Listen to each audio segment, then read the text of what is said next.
Assalamualaikum warahmatullahi wabarakatuh. Saya Suci Ramadhani. Pada kesempatan kali ini saya akan mempresentasikan artikel yang berjudul Participation in Budgeting: A Critical Anthropological Approach. Sebelumnya kita akan membahas bagian pendahuluan terlebih dahulu, yang mana peneliti akuntansi yang mengadopsi perspektif teoritis yang berbeda itu belum memberi teori yang masuk akal dan pengetahuan rinci tentang ketegangan, konflik, dan perbedaan antara orang-orang yang dapat muncul di dalam dan di sekitar partisipasi dalam sistem penganggaran. Untuk menjawab pertanyaan yang sudah berlangsung lama tersebut, maka artikel ini terlibat dengan untaian literatur akuntansi yang menawarkan alternatif kritis untuk studi arus utama berdasarkan teori ekonomi. Menurut perspektif arus utama atau pandangan arus utama, partisipasi dalam akuntansi hanyalah sebagai sarana yang netral secara politik untuk mempromosikan perilaku yang mendukung tujuan ekonomi yang dianggap alami dan bertahan lama, dan mengkoreksi apa yang disebut penyimpangan. Namun, para peneliti kritis bagaimanapun sekarang umumnya setuju bahwa penganggaran bukanlah bentuk kesatuan mekanis tetapi sangat terlibat dalam kompleksitas ontologi manusia. Ontologi di sini adalah sarana simbolis untuk membimbing dan mengatur tindakan kolektif. Kemudian artikel ini memperluas kritik tersebut dengan mengadopsi pendekatan antropologis kritis yang secara luas didefinisikan sebagai penyelidikan empiris dan filosofis ke dalam peran penganggaran partisipatif dalam mendukung pluralitas ontologis yang lebih besar, di mana ontologi pluralis ini adalah sarana simbolis yang mencakup tujuan, pandangan, dan kemampuan aktor yang lebih luas daripada yang biasanya diizinkan oleh ontologi dominan. Di sini ontologi dominan adalah pemaksimalan keuntungan atau maksimasi keuntungan. Selanjutnya, perspektif ini dikembangkan dengan menggambar pada data etnografi yang dikumpulkan melalui studi kasus beberapa lokasi dari 8 koperasi pekerja di Argentina, dan penelitian ini menganalisis bagaimana hubungan timbal balik antara tingkat badan pelaku dalam tindakan asosiatif yang lebih luas dan derajat partisipasi mereka dalam penyusunan anggaran. Hubungan tersebut terbentuk melalui ketegangan, ketidaksepakatan, dan perbedaan di antara orang-orang. Banyak di antaranya secara aktif belajar untuk memikirkan kembali dan mengembangkan tujuan dan kemampuan sosial mereka, dan untuk menantang batasan ontologis yang berlaku secara positif dan kolektif. Selanjutnya, pertanyaan penelitian. Ada pertanyaan penelitian yang perlu dijawab dalam pendekatan ini. Pertanyaan pertama yaitu apa yang mendasari konstruksi awal partisipasi dalam perhitungan biaya dan upah oleh Empresas Recuperadas, termasuk ketidaklengkapan, variabilitas, dan konfliknya. Pertanyaan kedua itu peran apa yang membangun partisipasi dalam aspek perencanaan dan kontrol dari penganggaran bermain dalam tindakan yang mendukung dan mengembangkan lebih pluralistik dari Empresas Recuperadas dan dalam konflik serta variasinya. Selanjutnya yaitu hipotesis.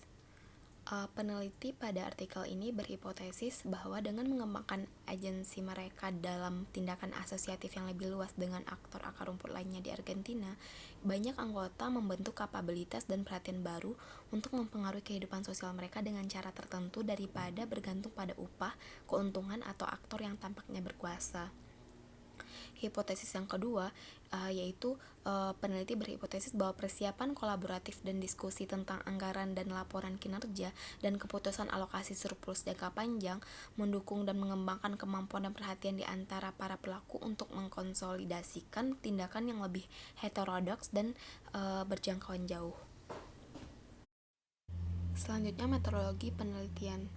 Studi makalah dan teori hubungan antara tindakan sosial, partisipasi, pluralitas ontologis di 8 Empresas Recuperadas ini menanggapi kesenjangan ini dalam akuntansi etnografi dalam penelitian antropologi. Nah, dengan memilih memilih 6 perusahaan manufaktur dan 2 perusahaan sektor jasa dan memvariasikan ukuran dari perusahaan kecil hingga menengah atau dari 25 hingga 170 anggota. Di mana perkiraan jumlah total Empresas Recuperadas di Argentina itu bervariasi antara 200 dan 280. Sekitar 70% adalah perusahaan manufaktur dan 30% adalah perusahaan sektor jasa. Kemudian terkait dengan pengumpulan data, yaitu dengan kombinasi wawancara dan observasi. Kombinasi wawancara dan observasi ini diperlukan untuk mengeksplorasi hubungan timbal balik yang dihipotesiskan. Yaitu dengan melakukan wawancara semi terstruktur antara adalah cara penting untuk memahami perbedaan pemahaman dan perhatian anggota yang tidak dicakup oleh ontologi dominan. Kemudian selanjutnya kesimpulan artikel, makalah ini berangkat untuk mengembangkan teori akuntansi kritis yang ada dan pengetahuan tentang aspek yang bertentangan secara sosial dan divergen dari partisipasi dalam penganggaran melalui pendekatan antropologis kritis. Nah, di mana antropologi kritis ini adalah sebagai penyelidikan empiris dan filosofis ke dalam peran partisipasi dalam membangun pluralisme ontologis yang lebih besar dengan mengembangkan kontribusi para antropolog. Kemudian penelitian ini mengoperasionalkan kerangka kerja yang menggabungkan sosial praktis dan mode eksistensi yang menggunakan metodologi etnografi beberapa situs dari koperasi pekerja, dengan demikian memperluas wawasan yang diperoleh dari studi kasus tunggal. Selanjutnya, dalam koperasi pekerja, akomodasi antara kepentingan modal dan tenaga kerja itu sulit dipahami. Yang sangat penting di sini adalah menjauh dari antagonisme yang terus-menerus antara upah dan keuntungan. Kemudian membangun partisipasi dapat memungkinkan para aktor yang terlibat dalam menghadiri tindakan yang lebih luas untuk mengidentifikasi ruang lingkup dalam mengejar tujuan di luar pemaksimalan keuntungan, menggalang perlawanan, dan menjauh dari konflik mengenai upah dan keuntungan. Oleh karena itu, peneliti tidak dapat berasumsi bahwa partisipasi hanyalah ideologis dalam arti menyembunyikan dan mengabadikan konflik struktural. Kemudian kontribusi historis, konstruktif, dan partisipatif gabungan dari kerangka kerja itu menunjukkan bahwa kita dapat bergerak melampaui ketegangan dalam literatur akuntansi struktural dan pasca struktural menggunakan wawasan antropologis. Kemudian berfokus pada koperasi menekankan bahwa akuntansi memang memiliki fungsi material sosial yang umum yang berasal dari zaman kapitalis. Namun ini juga menunjukkan bahwa pembagian konvensional antara modal dan tenaga kerja tidak dapat diubah. Baiklah, sekian presentasi dari saya. Terima kasih atas perhatiannya dan mohon maaf jika ada kesalahan. Saya akhiri. Assalamualaikum warahmatullahi wabarakatuh.